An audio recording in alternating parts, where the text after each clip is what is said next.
Alright, today I'd like to show you guys how to replace the points and condenser with a universal ignition module. This is a universal ignition module from Oregon. I'll be working on the Mini Mac 35, super compact chainsaw.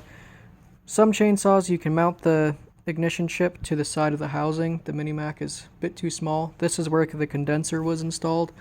It's roughly the same size, so works out all right. The first thing you're going to want to do is ground this out. So you get a little instruction book here. Basically, you loop that wire around to the back, the ground wire around to the back, and mount it down underneath here.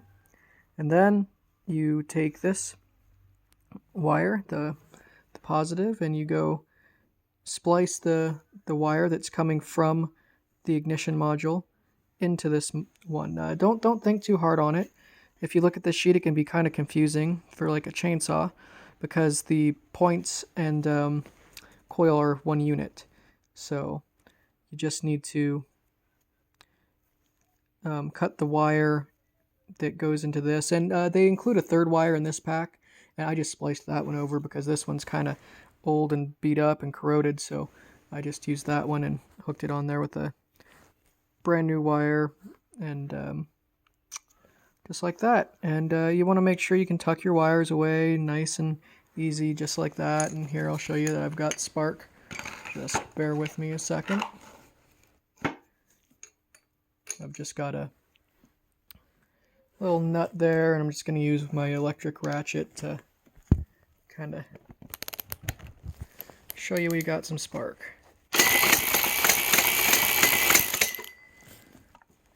The electric ratchet does not go as fast as something like an impact wrench or something like that, so that's why it wasn't sparking like too intensely, but it got spark. It works. Scared my dog, but hey, she's fine. Alright, thanks for watching, guys.